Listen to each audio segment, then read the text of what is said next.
Эгерде балдар кыздарга чалып, тынчын алып болбой сүйлөшүшкө аракет кылса, анда кыздын айласы кеткенден баланы сындырса болобу, бир нерселерди алдырып дейт.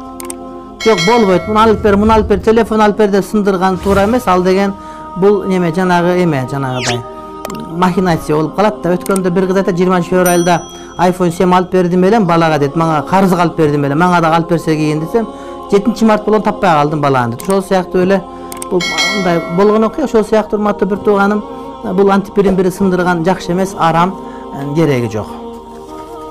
Ана ал дагы сындыргысы келип, ана бир нерсе сындырса эмне болот мисалы үчүн? Ана ошо бойдон боюңда болуп калса кандай болуп калат мисалы үчүн? Ал сиз ойлогондой ойлобой калабы? Эмне болот ошондо? Алып бергенде барган жерден колго түшүп калсаңыз кандай болот мисалы үчүн? Түндө уктап жаткан бөлмөгө айдын жарыгы кишиге жана кичинекей балдарга тийсе эч нерсе болбойбу? Эч нерсе болбойт. Жанагы немен ыры бар. Бизде жанагы татуу турсум ай баратат деген. Ошону ырдап коюп жата бересиң. Ай баратат. Бисмиллахир-рахманир-рахим. Bir адам атадан эл таркалса эмне үчүн улут болуп тилдери башка болуп кеткен дейт. Кытайлык кыргыздын тили сеникинен башкачараак го. Калай банке деп сүйлөсөң, консерва десең мисалы үчүн. Ошентип сүйлөй берсең да канчадан таптагы эки бөлөк тили болуп калат да. Ошентип кете берип түшүнүш керек да, убакыт узарган сайын. Илгери окусак, Баткенден бир досубуз келип, талашып досубуз бар экен, өгө чыгып калды квартирада. Анан жазып коюптур дейт, калитланган тагыда деп. Ол кечке отуруп үйгө кире албай. Эмне калити эмне, лангасы эмне, тагыдасы эмне? Йоксо ачкыч мешөктүн астында экен. Эми ошондой да өкөтүң эле ошентип көз. Эми арак болгон жерге барбаш керек. Мен таң кала берем да, арак коет, анан сени чакырат, барып ошон таарынат да. Намаз окуганыңды билет, дават чекениңди билет, сакал койгонуңду билет, молда экениңди билет, Куран окуганыңды билет, анан сага таарынат. Ал сага таарынды, сен дагы таарынсаң болобу, жокпу? Мисалы үчүн сен бир күнү, мисалы үчүн кечиресиңер, мисалы үчүн бир күнү эшектин тезегин табакка толтуруп, үйгө дасторкон коюп алып туруп, кел чай ичип кет, биякта торт, нан бар деп чакырсаң, мисалы үчүн. Капа болобу, жокпу? Арак ичкен досторуңа бир күн чакыр сен. Mantık pişir, bardak jaylasın. Anam bir taraflık eşek tezegini koyup koysun.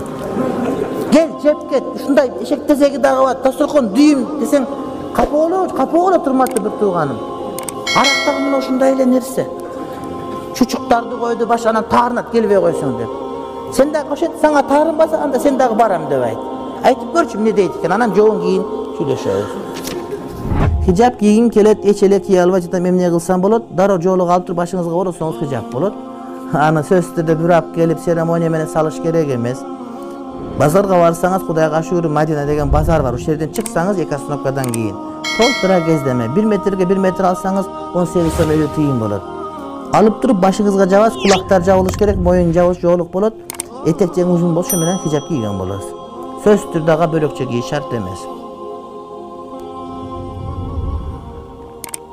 Giyiş керек, hijab парыз, жоолук парыз.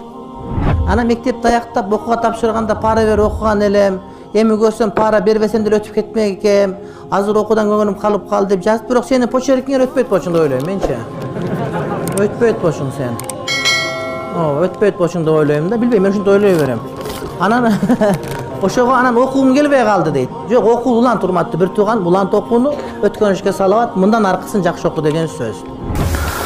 Эгерде bir adam özünün kayın ejесин же балдызын тааныбастан шахват менен карап алса эмне болот?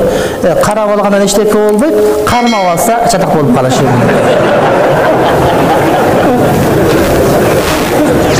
Эгер кийимчен карап алса эчтеке болбойт. Мен риэлтор, не деген? Бул иштейм. Үй сатылганы жардам берем, ошондой эле үй сатып алганга жардам берем. Кээде клиент акчасы жок болсо, эми сен акчаны каяктан таап келет, ипотека алат, ага сен башың оорутуп эмне кыласың? Сен ишиң адамдардын акчасынын адал-арамын текшеришпи же сен жардам беришпи бирөөгө? Мисалы үчүн да. Жардам бер, үй сатып алсаң, акча мынча акчага мынча үй бар. Мындай болсо мындай жардам далдалчылык кыла берсең. Анан сен акчасын териштирип отурганга дагы иш ачып алсаң, анда ал сенин ишиң эмес деп ойлойт. Ошого сен ишиң эле кыла бер, анан каяктан алган сенин ишиң болбосун аны менен.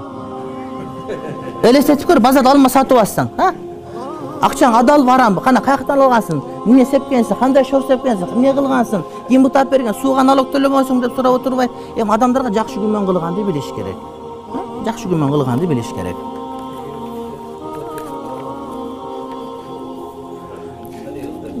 Жок, аны мага айтпа деп айтыш керек. Аны ошо молдодон барып сурап ал деш керек. Бар ошо муфтийге барса, муфтий айтып берет. Арам жада экен, ошону сурап ал. Мен сага молдо эмес, мен сага риэлтормун. Деш керек да. Ар ким өз ишин билиш керек да. Чынбы ошондой. Мага айтпаның деш керек. Бирөөлөр бар да, кеде келет да митет дагы ошентип айтса, арзан кылып берет деп айтып бергендер да бар экенчи. Мен келип сага мен карыз болуп калган, карыз төлөй албай атам, банктан алып берем десе, банктан алба кой, майыл дагы бир жыл жүрө бер деп алып сатып коет деп жөндөй эле бергиси бар, бирок ошентип айтсам тигилер жумшап кетет дейт экен. Анан сакалчан экенин көрүп калса, аны сайын келип туруп, арам-сарам бирнеке анда ушинтип алам. Мен Маккада жүрсөм, окуп атсак, ушундай класста отурганбыз, анан Кавказдык бирөө бар. Кавказдык деле эмес экен. Айтор бир жактык бирөө бар экен. Экзаменден көчүрүп атат менденчи. Аны мен көчүртпөй койсом айтат, сен көчүртпөй койсоң, мени жазбай калып кулап калсам, мен барып чочкон этин жей берем дейт. Мен айттым. Мен айттым, сага канча жыл болду окуганыга десем, 7-жыл жүрөм дейт. Мен 1-жыл баргам, экөөбүз чогулуп калыппыз да. Мен астак өтүп кеткем секирип экзамен тапшырып. Мен айттым, мага демек атаң бышырып дедим. Мен кайын, арам бул деп, эмне кылайын эми. Сен 7 жыл жүрүп ушуну билбесең, анан ошентсе коруп кетет деп ойлодук окшойт да. Кой, астагфирулла, мен көчүр. Сен аяга чучкан жебе деп айт. Мага десе атаңы бышырып дедим бар. Кийин жаман көрүп жүрдүм мени. Атты өзгөрсө болобу жана өзгөрткөндөн кийин эмне кылуу керек? Атты өзгөрсө болот. Ат жаман мааниде болсо, атың сассык болсо, атың ит байы болсо, анда өзгөртүш керек. Жипар жып деп, же башка бирнеке деп, же андан жакшыраак Мухаммад Ахмад деп өзгөртүш керек. Анан бир жакшы атың бар, ошону эле мен мусулманча кылам деп өзгөртө берген, бул обу жоктук. О болбойт. Бир ат Нурлан экен. Нурлан деген бул нурлуу улан деген, нур жигит деген сөз. Нур улан деген сөз. Мен атымы өзгөрттүм, мен атымы Анас кылдым дейт. Пайгамбар алейхиссалам жаман атты өзгөрткөн, жакшы ат өзгөрткөн эмес. Мен Маккага барсам, эки обу жок бар экен, атыңыз Чубак экен, Чу деген арабча жок, Чубак болот, өзгөртөбүз деди. Мен айттым, башым оорутпа дедим.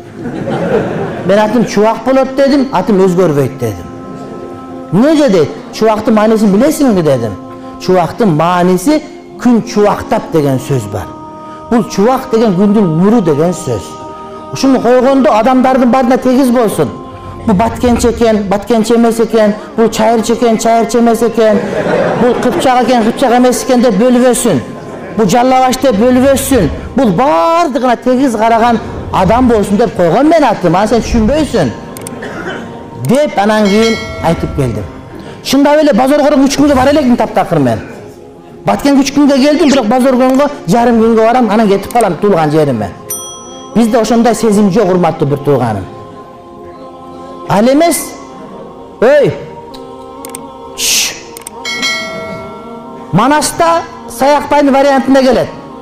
Ак балтанын чубагы 6 жашка толгондо Төмөнкү Мекке шаарына Дамбылдага бериптир, 6 жылы окуптур, сакып буруш атанып, калыйпага кол берип деген жери бар да. Манастын чубагы Меккеде 6 жылы окуп, ижаза алып келип, атын өзгөртпөптүр ошол дагычы. Ал дагы билчкен чубак деген күндүн нуру дегенди. Аны мен да өзгөрткөн жокмун. Ошого атың кандай сеники? Ошого жараша өзгөрткөн болот да. Анан өзгөрткөндөн кийин жаңы азан айтыш деген жок. Жаңы акыйка бериш деген жок. Элан кыласың, атым ушундай болду деп койсоң, ошо менен бүттү. Парданын өкүмү кандай? Парзбы дейт. Парданын өкүмү Ханафи мазхабы боюнча сүннөт. Бирок ошо парда тарткандар көпчүлүк жашаган жерде Ханафи мазхабы парз деп өкүм берет. Чыныкты бир тууганым. Бизде сүннөт парданын өкүмү бетин жапкан. А бирок ошону көпчүлүк жапкан жерде биз ага парз деп өкүм беребиз. Анан кээ бирлер бетин парда менен жабат дагы, кечке көчөдө жүрөт. Нары басат, бери басат, нары басат, бери басат. Белин кыпчытып бууп алган, аптечка кийип алган, көкүрөгүн көрсөтүп алган, дагы бетин жаап алган. Сен бетиң эмес, биринчи көчүгүңдү жап деш керек, агачы. Сенин кийип аткан кийимиң, хижабыңа дагы хижап керек деш керек. Андан көрө жөн эле жолуңду салын.